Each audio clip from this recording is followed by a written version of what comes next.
Bonsoir à tous, bonsoir, merci beaucoup d'être là ce soir.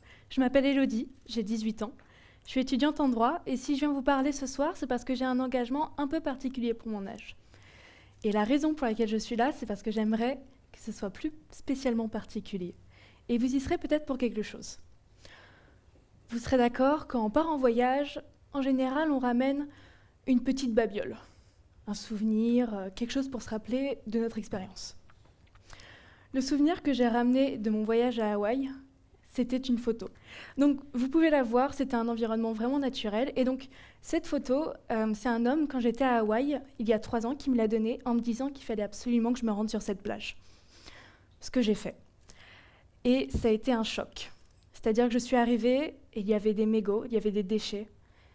La végétation n'était plus la même. En bref, c'était un monde totalement différent. Et à partir de ce moment-là, j'ai commencé à remarquer les changements qui étaient opérés autour de mon environnement, et plus particulièrement comment l'homme dégradait l'environnement.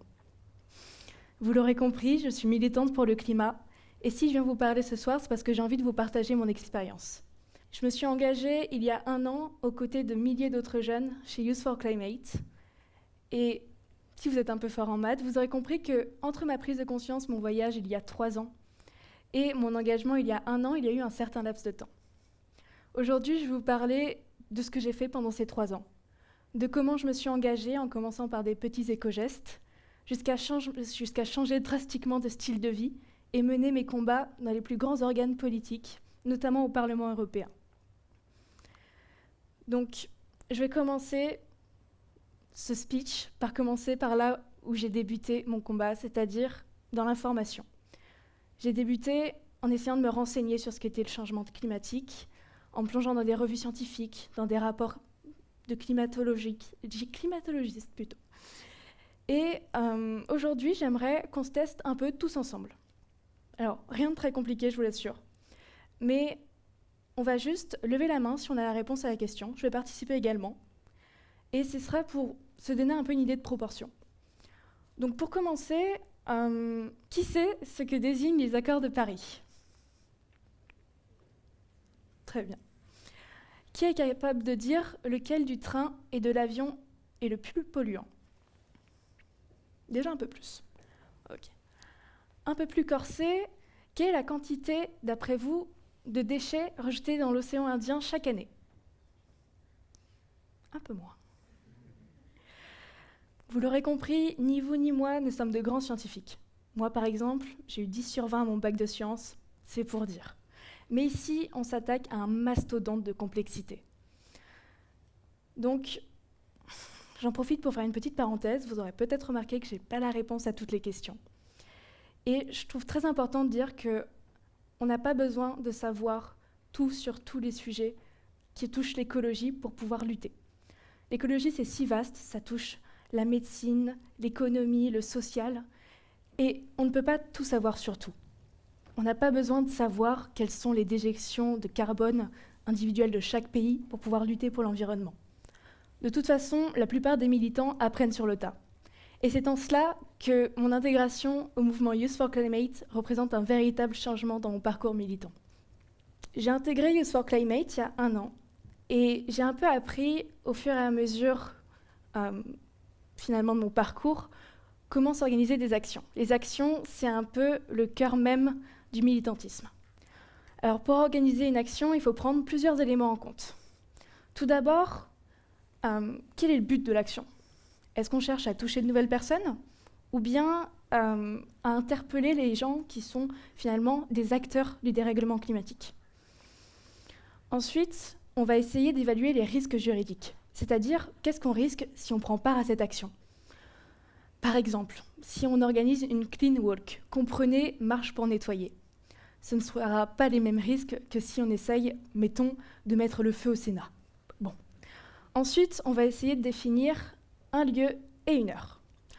Alors, dit comme ça paraît un peu bête, parce que oui, quand on organise un événement, c'est toujours mieux d'avoir des repères spatio-temporels. Bon.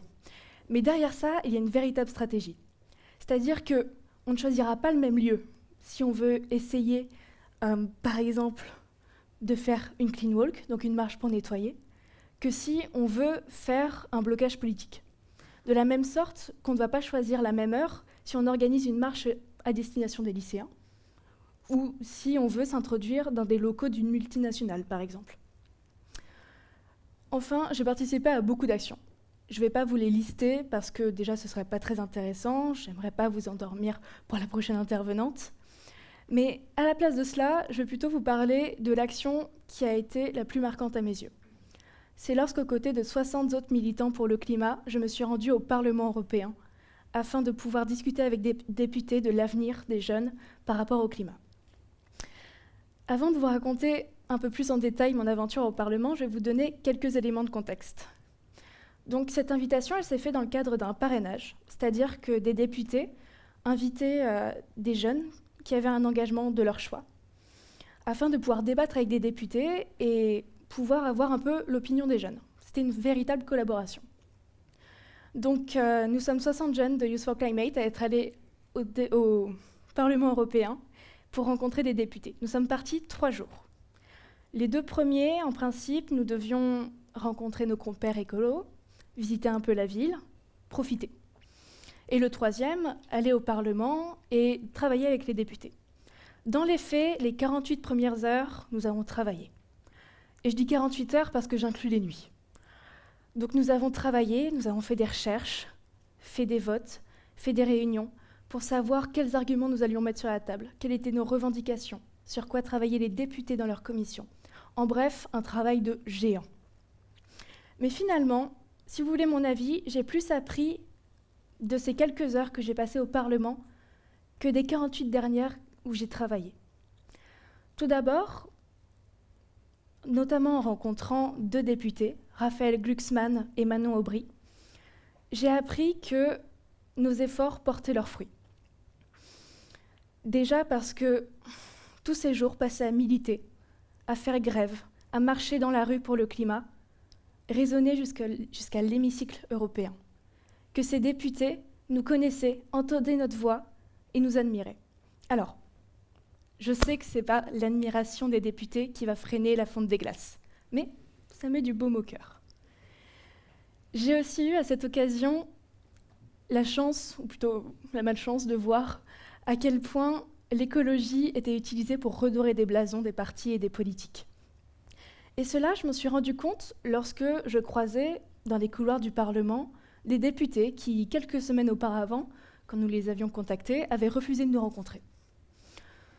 Et alors, vous devinerez d'abord ma surprise quand ils nous demandent de prendre des photos avec nous, mais surtout mon amertume lorsque le soir, en me rendant sur Twitter, je vois la dite photo en question, légendée sans aucun sarcasme, rencontre avec les admirables jeunes de Youth for Climate, dont le combat nous inspire tous les jours.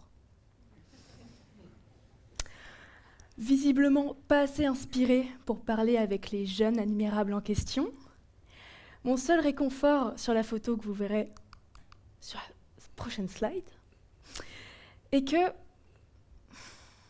j'étais plutôt mignonne sur la photo. En somme, s'il y avait une seule chose à retenir de ce speech, c'est que j'aimerais que l'écologie soit plus généralisée. Alors, je ne veux pas que tout d'un coup, à partir de demain, vous abandonnez votre voiture pour ne faire des déplacements qu'à pied et que vous ne mangiez que de la mâche. C'est pas ça que je veux dire. Ce que j'aimerais, c'est que le monde se rende compte que l'écologie serait bien plus efficace si c'était un effort généralisé, fait par un plus grand groupe de personnes, avec des moindres efforts finalement. Des choses qui vous prendront 3 fois rien de votre temps et de votre énergie, mais qui feront 3 fois plus de différence. Par exemple, on parle de supprimer les objets à usage unique. Donc comprenez certains produits d'hygiène. Je parle aussi, par exemple, d'arrêter l'usage des produits fortement emballés et de les remplacer par des produits très peu, voire pas du tout emballés. Et ça, on en trouve notamment dans les produits en vrac, dans l'alimentaire ou même les litières pour chats. Enfin, je pense que le mot d'ordre, c'est de consommer intelligemment. De se poser les bonnes questions quand on achète. Est-ce que j'ai besoin de ceci? Est-ce que je ne peux pas le trouver de seconde main? Est-ce que ce vêtement, je ne pourrais pas l'acheter en friperie finalement? Et je sais ce qu'on pense quand on pense aux friperies. On pense à ces vestes flashy de montagne ou ces sarouels de hippie. Figurez-vous que la tenue que je porte aujourd'hui, de la tête aux pieds, a été acheté en friperie, de seconde main. Donc, c'est la preuve que finalement, on peut acheter d'occasion et être plutôt élégante.